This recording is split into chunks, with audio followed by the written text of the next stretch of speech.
Hello everybody, this is Bala here, coming to you from Singapore. So I am in this Marina Bay area. As you can see in the background, that's the Marina Bay Sands. This is the Helix Bridge, what you are seeing. It's a very famous bridge. It's like sort of built on a setup of like helix DNA structure kind of thing. That's the Lotus, I don't know, that's a museum I think, financial district. And that's what you normally run around this Marina Bay area. It's an absolutely a beautiful place, and every time I come to Singapore, which is sort of once in a quarter I at least come here, I make it a point to do this run. This is probably I've done it 10-15 times over the years, and this is something that I enjoy. In fact, the idea of destination run you know, we started here. The first time in the early days of my running, I came here. And I thought that, I know, like anybody else, when you start, you think that, you know, when you run, when you travel, then there is no running. That's the mindset I was in. Till I came here, I was in fact staying in that Mandarin hotel, that green building. That's where I was staying.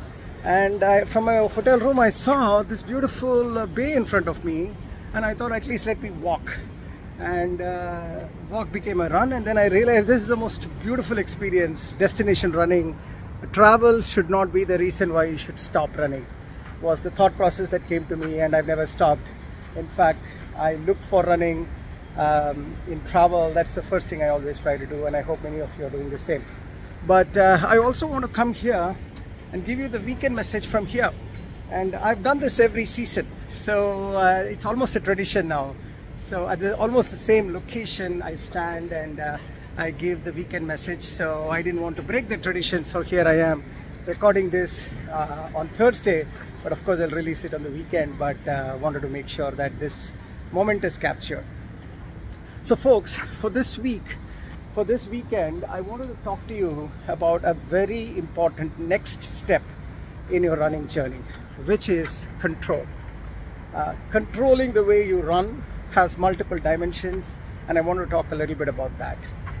Before that, I also want to talk to you a little bit on what we call it listening to your body. So it's a very apt time for me to say this, because here I am. You know, I was just 2 days ago, I was in a sub-zero temperatures in New Jersey, and then just 2 days later, I am here, 90 degrees, equatorial kind of climate, humidity is pretty intense.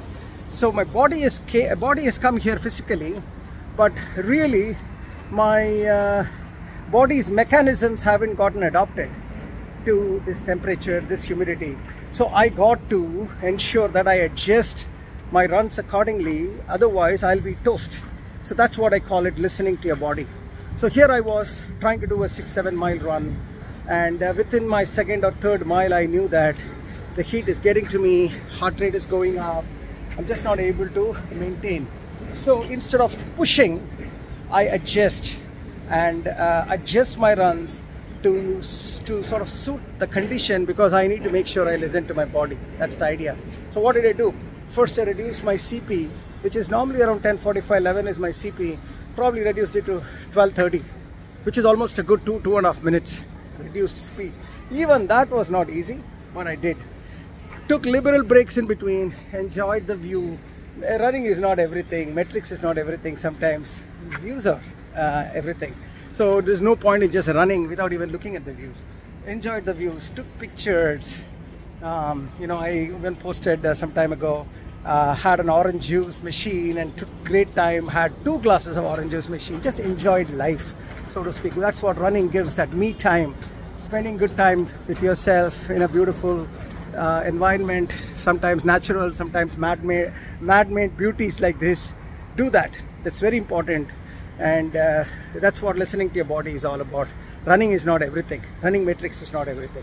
It's about what does running as a platform offers you to do other things in life, and you need to get to that stage, okay, so shortly. So that's my message number 1. Listen to your body. Don't just go by running metrics, but go by what your body is telling you. That's point number 1.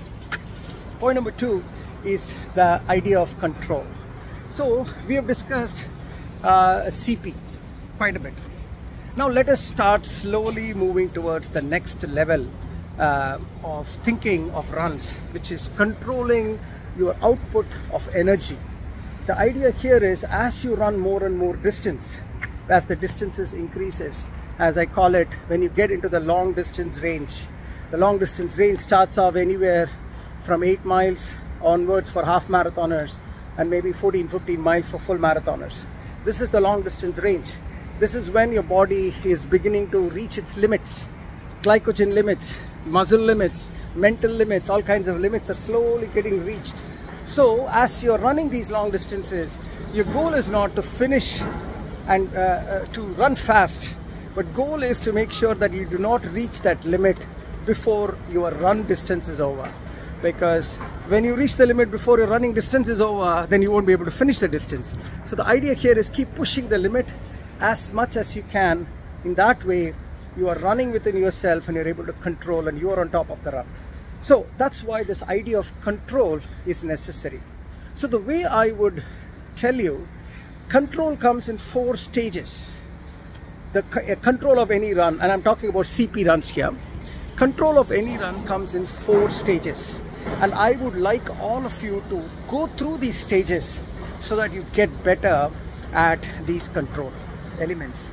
The first one, as everybody would have heard by now, is making sure your first mile is the slowest mile. Now, having your first mile as the slowest might sound simple, but it is not that simple. The reason is, when you start the run, you are having the highest energy, you have stamina is there, enthusiasm is there, so it's very hard to control your pace. So you typically run faster. That's one. Secondly, rookie runners, they do not know what would be their energy degradation as they run, or they are not still yet not on top of it. So as a result, what they think is slow and the slowest in the first mile, after they reach the 3rd mile, they realize that they can't meet the same pace as the first mile. In fact, they go slower than the first mile, or in other words, first mile doesn't become the slowest mile. So this is why you got to be really conservative and go really, really slow. And there is an added benefit to it. When you go really, really slow in the first mile, you allow your body to get used to this rhythm of running for that day. Irrespective of how many years you have run, first mile is always the toughest mile, because your body is getting used to this new rhythm that you have given suddenly, maybe after sleep or maybe after rest. So giving that first mile really slow allows your body to get into rhythm. That is another added advantage. So that's control 1. I want to see you guys do that. The second level of control is what is called reverse splits. Now, reverse splits essentially means the first half of your run is slower than the second half of your run. Or in other words, let's say you're running a 4-mile run. I would like you to do the first 2 miles at 30 minutes, for example, and the second 2 miles at 27 minutes. Or in other words, the second half is faster than the first half. Or in other words, you are slowly increasing your pace. And as you're nearing finish line, you're actually increasing your pace. That's how the second becomes slower than the second half. So what is happening? You have learned the next level of control, the level 2 of control, wherein you are able to hold your energy levels and release it like a bus driver going to the 4th gear, or a car driver going to the 4th gear. That's what you're trying to do. You're going from one gear to the next gear because you have that energy, and you move that one gear up towards the second half, and as a result, you're able to execute that run. That run is a very fun run. I want you all to try that. Reverse splits. Then comes the 3rd level, which is very famous in runner's high. Everyone loves it. Is progressive reverse splits, PRS. Progressive reverse split essentially means that every succeeding mile is faster than the previous mile. Or in other words, in the same 4-mile example, your progressive reverse splits would look like: first mile is 13 minutes a mile, second mile is a 12-minute mile, third mile is 11-minute mile, and 4th mile is a 10-minute mile, the pace. See, think about it, it's progressively increasing. Or in other words, you have that level of control that you are able to execute on PRS. Now, PRS is a very, very addictive thing. once folks begin to get to PRS, they realize how much fun running is, because you are on top of the run. You feel in control. You feel you're the master of your body and your run. And PRS is a beautiful experience.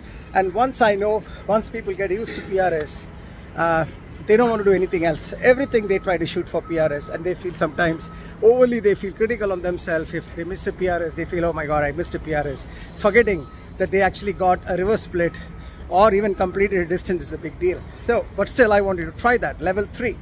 And then comes the level 4, which I call it the stacked progressive reverse split.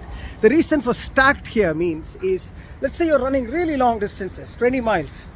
Doing a PRS in 20 miles requires a lot of experience and control, because going slowly, increasing from mile 1 to mile 2 every mile is not something that you can execute, and it's not easy.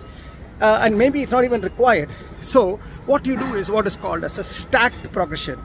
That means you divide your 20 miles into 3 mile segments, and you say first 3 miles I'm going to be between 11:45 to 12-minute pace, next 3 miles 11:30 to 11:45, and the next 3 miles 11:15 to 11:30. Like that, you stack it.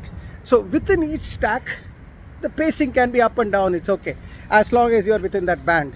So, or in other words, you're able to better control the release of a long run through the reverse split thought process, but you're stacking it so that you don't have to have the additional pressure of a PRS over a very long distance. It's also a very, this is how typically race can be run. It's a way to do that. So that's what it is, guys. 4 levels of control that I would like all of you to see. I want to see that control that is coming up, because this control tells that you are slowly beginning to become master of your running as opposed to the other way around. You are controlling the runs. Okay, so that's really what PRS is about. Level 1, first mile slowest. Level 2, first half slower than the second half. Progressive reverse splits. Level 3, every succeeding mile is faster. And then stacked progression, which is, put it in terms of blocks and then progress that. So those are the different forms of control. I would like you all to do that, and then we go from there. So signing off with these 2 very important messages from hot and humid Singapore. See you all. Keep running, folks. Thank you.